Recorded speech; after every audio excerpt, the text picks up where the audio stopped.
You know, some people that you run across in your life don't have the attitude that he has. He's very unselfish, puts others first. I've seen it multiple times. He works for a PAC team, and there are times when he's called out all hours of the night to service that consumer, and he does it unselfishly. He doesn't ask for any reward or expects it. It's just the nature of who he is, and he's a great asset to our PAC team. Usually our committee, when we look at this, we ask and send out to all the staff to nominate for all of the categories and then the Employee of the Year. Leslie probably got numerous ones from all departments. She actually got 2 from doctors that sent in that worked with her and said just, you know, she's there, one of those staff that are always pleasant and positive. She understands our mission. She's caring, compassionate. There's never a no. Whatever they ask her to do on the treatment team, she's going to take care of to better serve that consumer. She's got that calm and compassionate demeanor about her that is so important on an inpatient unit. But the biggest thing is just her dedication, her work ethics, and her customer service. Gene Epperson is a nurse on our admissions unit, and he works on one of the units that we have residents from Griffin doing telemedicine, and he goes far beyond what's expected to make sure that that telemedicine program happens and that the residents are able to care for their patients. Coming in early, staying late many times, and most of the consumers that work with him recognize the heart that he has for the treatment that he provides as a psychiatric nurse.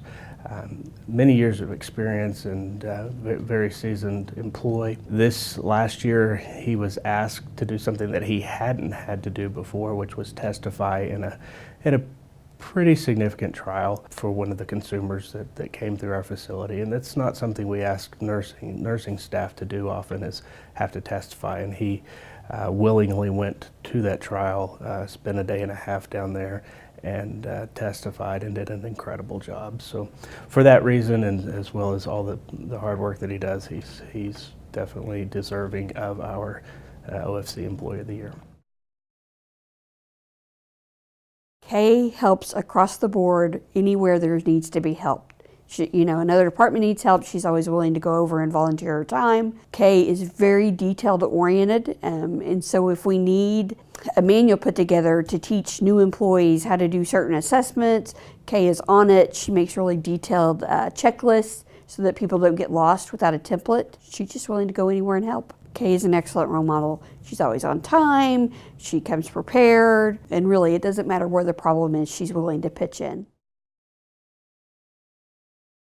When the leadership team is gone, Cinda is the house supervisor, and not only does she have to take care of her administrative duties, she also fills in for people on the floor when they need to take a break, and the patients quickly learn who she is, and everyone knows Cinda in that hospital, all across the hospital on the evening shift. She's just the kind of employee that you rely on, and the more you rely on her, it seems like the more she rises to the occasion. She also is in charge of staffing, and from my experience working in other hospitals, staffing is one of the most difficult positions that you can have, and she handles it with grace and ease, and that's just a pleasure to have someone like her to work with. He deserves it due to his interactions with the consumers. He's always super helpful. He's always willing to go above and beyond for consumers. The way he talks with them he's always super kind and helpful and understanding, because a lot of times at the crisis center, consumers come in and they're not really wanting to be there, and so makes them feel comfortable. He's also willing. As far as like his work ethic, he's always on time, he's always there when we need him, he'll do extra shifts when we need him to. Like the way he interacts with the consumers and his work ethic is a great example for other employees. So. Michelle Feathers is a great example of the caring and committed people that we have here at the department, and is a tribute to the outstanding work done at Rose Rock Recovery Center. She is a vital, dedicated, and caring member of the facility and part of an outstanding team. This is a special population that we deal with and need, and Michelle is making a difference. She's vested in the sanctuary model and supports all along her journey to recovery. She challenges us to remain true to the recovery structure. She began as an intern and soon she'll become a licensed professional counselor. We are all so proud of her. Rachel's being recognized as CRC's 2017 Employee of the Year because of her willingness to get involved really at all levels of the agency. She has joined us as a direct care employee, but she's been more involved than really we usually see. She's been involved in treatment team. She's been very active in our sanctuary planning for the sanctuary audit.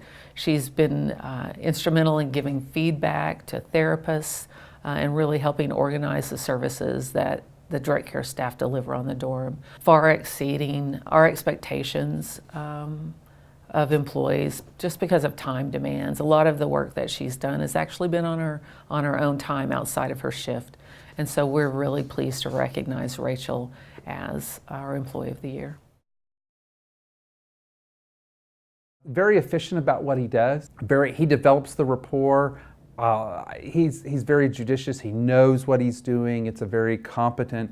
And the thing about it is he's really good at evaluating and working with the individual to see what they're willing and able to do, and from that willingness to get them their placement according to what they can tolerate, according to what they can do. I mean, one of the things that's always comes in is you get a person placed, but they're not willing or able to complete the treatment.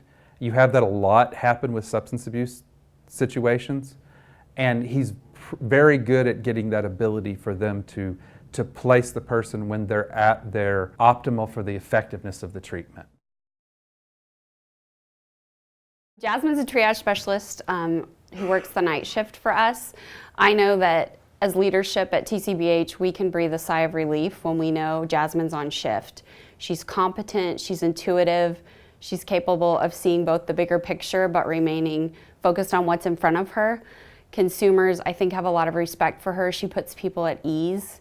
She represents us in a way that shows others what we do really matters, and I would say she's a culture broker. She deals with police officers, emergency rooms, case managers.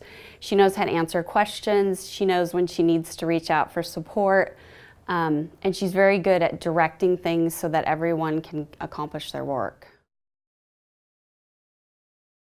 Sandy is our Director of Nursing for Carl Albert. She works mainly on the inpatient unit, but then she oversees the outpatient nursing. She puts in long hours, does hard work, and she's not afraid of hard work. She's not afraid to step up to those challenges. She demonstrates our ODMH mission on a daily basis. Jeff Dismukes was selected as our Central Office Employee of the Year for 2017 because he's done an incredible job, particularly over the last several months. We've been going through a really trying budget time, as everyone knows, with special session and a $75 million shortfall. We had the largest shortfall of any agency involved, which means we had more media calls than any agency. Jeff was handling those. Jeff has sent countless emails and had discussions with national reporters, helping them understand how the system works in Oklahoma during this time, and has done a phenomenal job. As a person with lived experience himself, he knows how incredibly important it is and how valuable it is for people to be able to access services when and where they need them, and he knows the true power of recovery. The night that I told him we were facing potentially with a $75 million shortfall, the closure of all outpatient services, including RIFs of our employees, it was pretty emotional. It was pretty emotional for both of us. But Jeff was back at work the next morning and ready to go, helping put together the largest press conference we've held around the importance of the mental health and substance abuse budget. It brought all walks of employment and people who care about this, from law enforcement to sister agencies, district attorneys, nonprofits, people who receive services, our providers. It was executed beautifully, and so much of that was thanks to Jeff Dismukes.